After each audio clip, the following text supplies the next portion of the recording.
महाराज बिंबिसार ने आपके लिए रथ भेजा है, चलने की कृपा कीजिए। धन्यवाद, परंतु आप महाराज से कह दीजिएगा कि मैं अपने भिक्षुओं के साथ राजमहल चलकर आ रहा हूँ। जैसी आपकी आज्ञा गुरुदेव।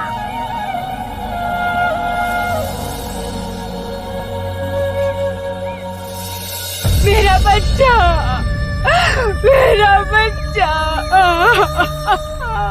बहन, अब इसके अंतिम संस्कार का समय आ गया है। नहीं, भगवान, भगवान मेरे बच्चे को जीवित कर दो। तुमने इसके प्राण लिए, अब तुम इसके प्राण लौटा दो। मेरा बच्चा। किसा गौतमी, जो मर गया लौट कर नहीं आता। कोई है जो मेरा दुख समझेगा।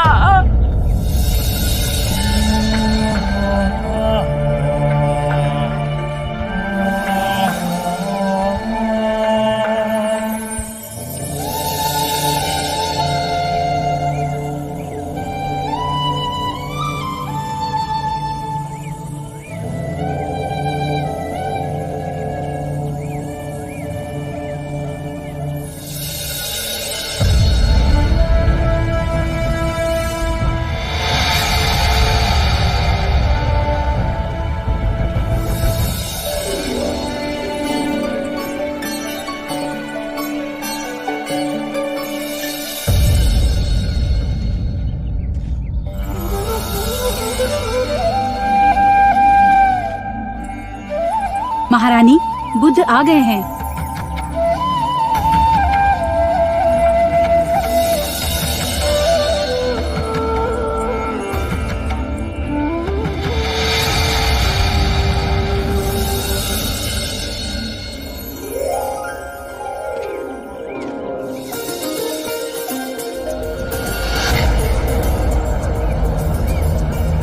ये मेरी पत्नी है, महारानी वैदेही।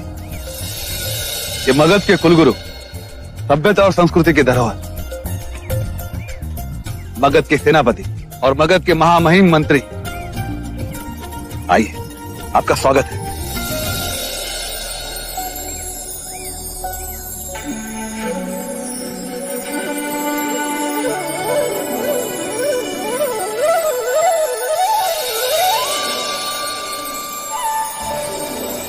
क्या भोजन हेतु आसन ग्रहण करें।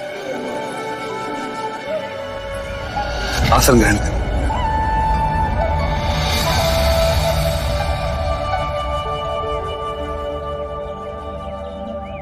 मैं आप सभी से विनती करता हूं कि आप भोजन हेतु आसन ग्रहण करें।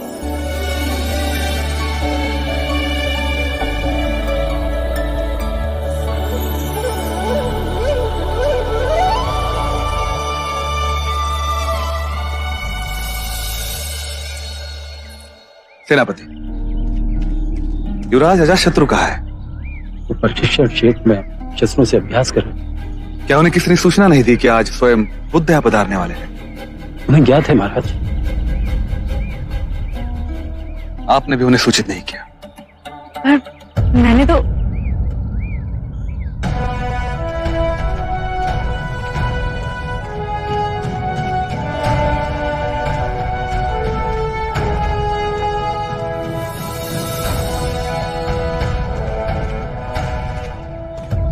ये मेरा पुत्र अजातशत्रु है। आशीर्वाद दो। क्षमा करें, मैं अपना शीश किसी के आगे नहीं झुका रहा। ये बहुत अच्छी बात है, किसी के दबाव से शीश झुके, ये बुरा है।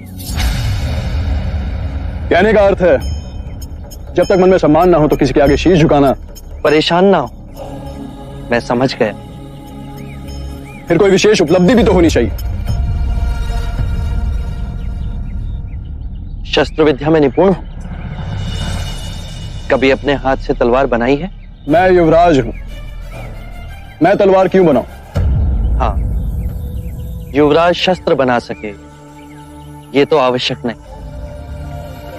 पर जब शस्त्र बनाने वाला तुम्हारे समक्ष कोई तलवार लाता है तो कैसे अनुमान लगाते हो कि उस तलवार के क्या गुण हैं?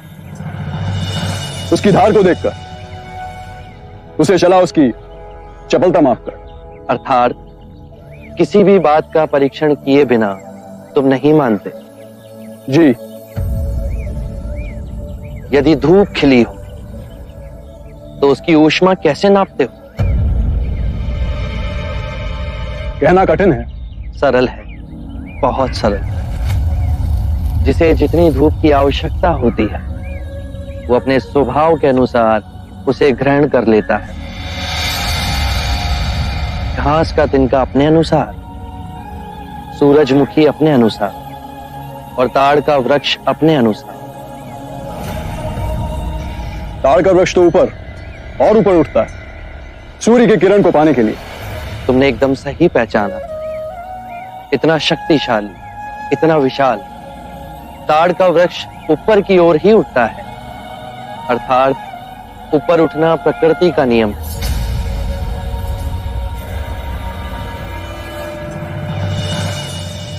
मैं स्नान करके आपके सामने उपस्थित होता हूं।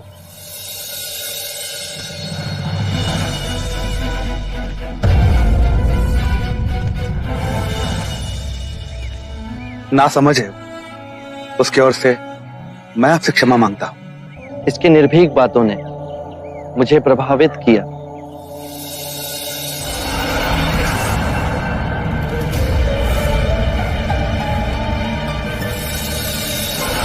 नहीं जाएगा मेरा बच्चा, कहीं नहीं जाएगा। साकेत गुरु प्रणाम। इस पगली को समझाइए, बच्चे का क्रियाकर्म करना है और ये अपने बच्चे को छाती से चिपकाए हुए है, छोड़ते ही नहीं। गुरुजी मेरे बच्चे को बचा लो, मेरे बच्चे को बचा लो गुरुजी, देखो, बच्चे को बचा लो। समझो तुम्हारा दुख दूर हुआ। एक व्यक्ति है जो इसे जीवित कर सकता है। कौन है गुरुजी? उस व्यक्ति के चरण तो हमारे महाराजा भी छूटे। उनके पास सभी प्रश्नों के उत्तर हैं। तुम्हारे इस मृत बच्चे को वो अवश्य ही जीवित कर देंगे। कौन है प्रभु? कौन है गुरुजी? बताइए ना। बुद्ध। बुद्ध? गुरुजी कहाँ मिलेंगे वो? राजमहल में। वहां जा और बुद्ध का नाम पुकार। मेरा बच्चा। अगर सच में वो पहुंचे हुए महात्मा है तो गौतमी के बच्चे को अवश्य जीवित कर देंगे।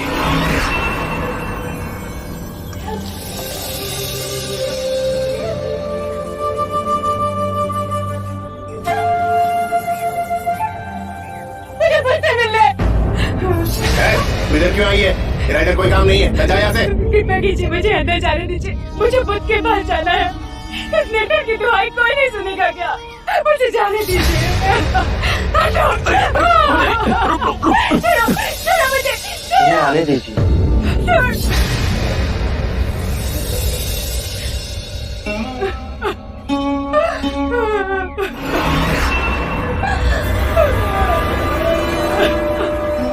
मैं बहुत आशा लेके आई हूँ आपके पास।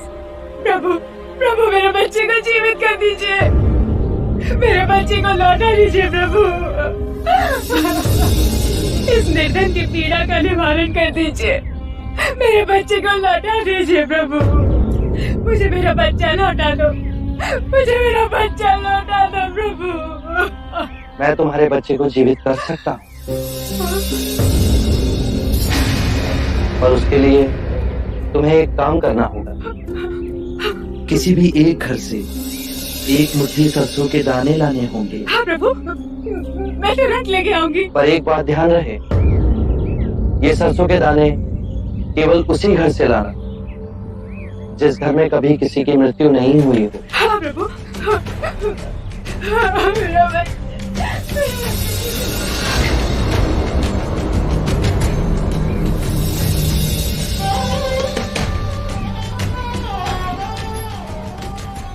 एक मुट्ठी सरसों का दाना मिलेगा? हाँ अवश्य मिलेगा।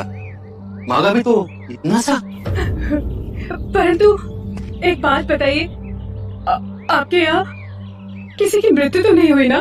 बहन क्या बताओ, 6 माह पूर्व मेरे माता और पिता दोनों मृत्यु को प्राप्त हो गए। क्षमा कीजिए, मैं आपसे सरसों नहीं ले पाऊंगी।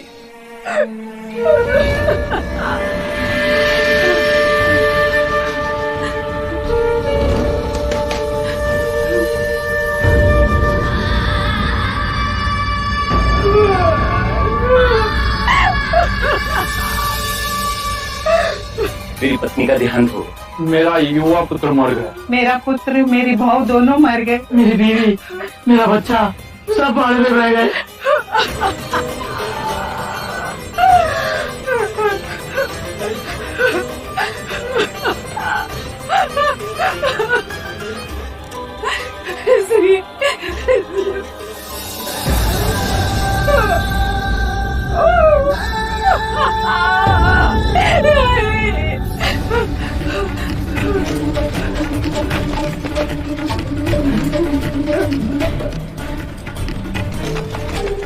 खोलिए, कोई है?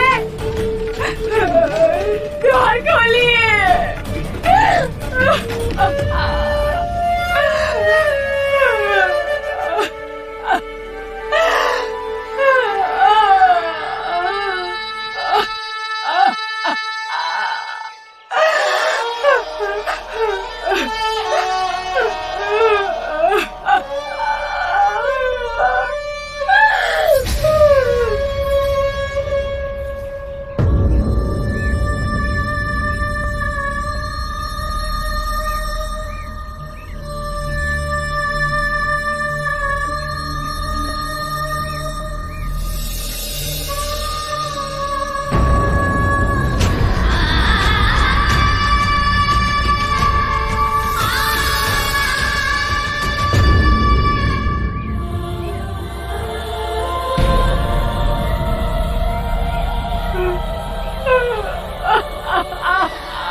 जो जन्मा है उसकी मृत्यु निश्चित, यही प्रकृति का नियम। चाहे युवा हो या वृद्ध, या ज्ञानी हो या अज्ञानी, मृत्यु सभी को आनी। ये बात मैं तुमसे पहले कहता तो क्या तुम इसे मानती? चंद्रमा हर रात्रि आकाश में यही परम सत्य दर्शाता है। पहले वो खिलता है, फिर उगता है और पूर्णिमा को पूर्ण गोलाकार आकार लेता है, और अमावस्या को वो लुप्त हो जाता है। परंतु वो लुप्त नहीं हुआ, वो केवल अप्रगट हुआ।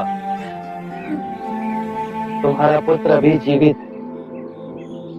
परंतु तुम्हारे अंतर में। हाँ,